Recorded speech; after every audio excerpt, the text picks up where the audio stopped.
Selamat pagi dokter dan teman-teman, kami dari SGD B5 dalam blok sistem respirasi akan membahas mengenai tracheitis. Pertama-tama mengenai introduction-nya, tracheitis merupakan infeksi yang terjadi pada trakea yang disebabkan oleh causative agent berupa bakteri dan virus.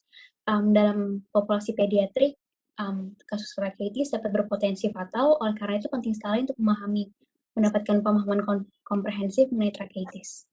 Selanjutnya.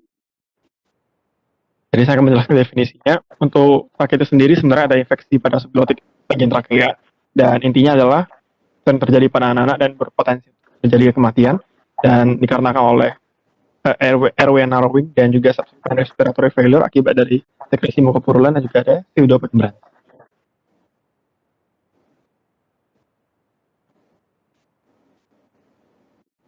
Baik, sekarang saya akan melanjutkan dengan epidemiologi dari tracheitis. Tracheitis merupakan penyakit yang jarang ditemukan kasusnya. Kebanyakan kasus ditemukan pada anak-anak berusia 6 tahun atau lebih muda lagi. Dan penyakit ini lebih sering terjadi pada saat musim dingin. Penyakit ini jarang menyerang pada orang dewasa. Dari rangkaian kasus yang paling banyak dipublikasikan menunjukkan bahwa penyakit ini lebih sering terkena pada pria dibanding wanita. Next. Baik, selanjutnya saya akan menjelaskan tentang etiologinya. Dapat dibedakan menjadi 3 kategori. Yang pertama pada anak-anak biasanya disebabkan oleh influenza tipe A, B, dan C virus. Lalu untuk bakterinya sendiri paling sering disebabkan oleh Staphylococcus aureus. Pada dewasa biasanya virusnya seasonal respiratory, dan pada bakterinya Staphylococcus aureus dan seterusnya. Dan pada kategori ketiga yaitu nosokomial, di mana ditemukan Staphylococcus aureus yang paling banyak penyebabnya. Next. Baik, selanjutnya adalah patofisiologinya. Patofisiologinya terjadi inflamasi pada trakea dan biasanya mempengaruhi organ sekitarnya juga. Inflamasi tersebut menyebabkan penyempitan dari lumen dan meningkatkan aliran udara yang menyebabkan terjadinya stridor. Anak-anak lebih memiliki risiko tinggi mengalami gejala yang lebih berat, karena secara anatomi, regio dari subglotik yang sangat berpotensi terjadi edema tersebut.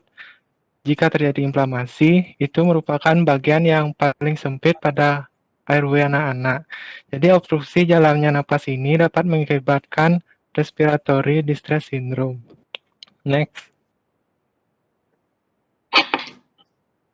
Tidak ada faktor risiko spesifik untuk tracheitis. Namun anak-anak memiliki risiko gejala yang lebih berat karena memiliki airway yang lebih kecil. Periode intubasi yang semakin lama juga meningkatkan risiko tracheitis. Lalu ada acute respiratory distress syndrome, neutropenia atau kadar neutrofil rendah, dan kondisi imunokompromis seperti HIV dan lain-lain. Next. Untuk diagnosis tracheitis sendiri biasanya cukup ditegakkan dengan history taking dan physical examination. Dari history taking sendiri kurang spesifik, biasa pasien mengeluh batuk, panas, dan biasanya seiring berjalannya waktu akan memburuk. Kalau dari PEMFIS-nya ini lebih spesifik lagi, seperti ada batuk seperti menggonggong atau croup cough, dan seorang dokter harus hati-hati apabila terjadi hypoxic appearance karena bisa saja terjadi obstruksi pada subglotis. Next. Untuk supporting diagnosisnya, kita bisa melakukan lab exam berupa CBC, tapi kurang spesifik, namun lebih spesifik lagi apabila kita melakukan radiografi, di mana kita bisa mengorder PAQ, di mana kita bisa lihat vital sign atau narrowing daripada trakea, dan lateral view-nya kita bisa lihat candle dripping sign. Next.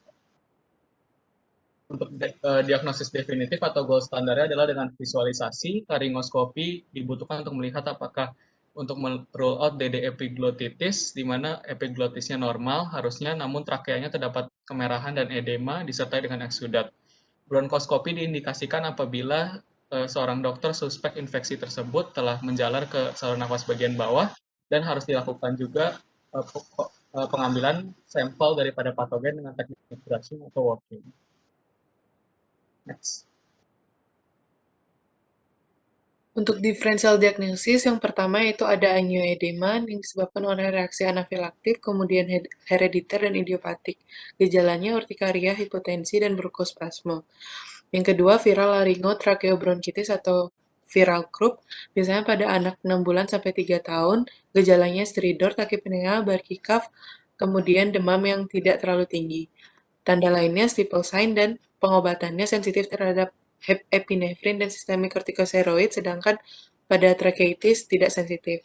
Yang ketiga, epiglottitis pada anak berumur 3-12 tahun, gejalanya muffled voice, kemudian disfagia, dan panas tinggi yang akut, serta adanya penebalan pada epiglottis. Yang keempat, retro atau pharyngeal abscess disebabkan oleh kondisi imunokompromis, kemudian kebersihan gigi yang kurang, diabetes, dan perokok. Gejalanya kaku kuduk, trismus, tenggorokan yang sakit, pembengkakan, odinofagia, serta adanya swelling pada bagian posterior dari faring.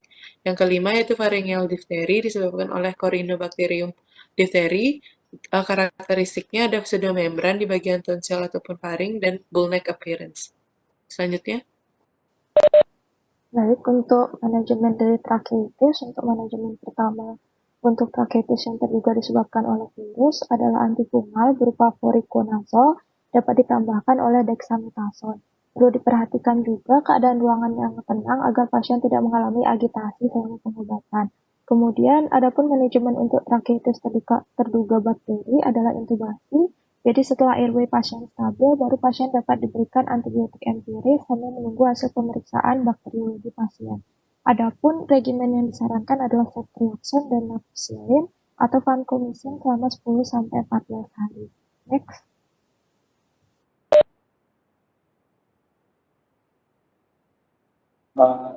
Selanjutnya adalah komplikasi dan juga prognosis dari tracheotisnya sendiri. Kalau untuk bakteri tracheotis, komplikasi utamanya adalah terjadinya pneumonia pada pasien. Namun pada masa sekarang prognosis dari bakteri tracheotis ini cenderung baik karena karena pemberian broad antibiotik broad antibiotic spectrum yang sudah sering dilakukan. Selain itu, untuk Aspergillus tracheotis, komplikasi yang paling umum terjadi adalah masif hemoptytosis, dan sementara untuk adult community acquired tracheotis itu yang paling sering adalah obstructive airway. Next. Lalu untuk prevention atau cara pencegahan, tracheotis dapat dicegah dengan pemberian vaksinasi karena dapat membantu mengurangi perkembangan bakteri tracheotis. Vaksin yang diberikan itu bisa berupa vaksin influenza untuk mencegah virus utama sebelumnya yang dapat mengubah mukosa trakea.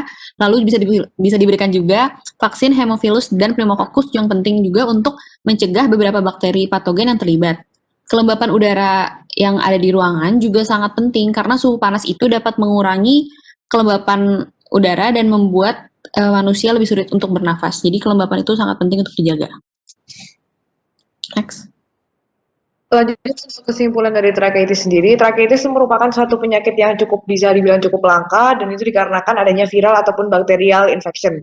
Kemudian untuk penyakit ini sendiri seringnya ditemukan pada anak-anak dan juga orang-orang yang memiliki ventilasi pada pasien yang trauma, tetapi tidak ada faktor resiko yang khusus. Selain itu, tracheotis sendiri dimulai dengan adanya inflamasi di trakea atau laryngeal wall yang kemudian akan menyempit dan akan menyebabkan kolapsnya jalur nafas dan juga menyebabkan suara stridor. Untuk diagnosis sendiri bisa dimulai dari history taking, physical examination, dan juga laboratory findings, di mana yang gold standardnya adalah dengan laryngoskopi. Sedangkan itu untuk preventionnya adalah dengan vaksinasi dan juga menjaga kelembapan udara. Sekian presentasi dari SGDB 5 untuk tracheotis.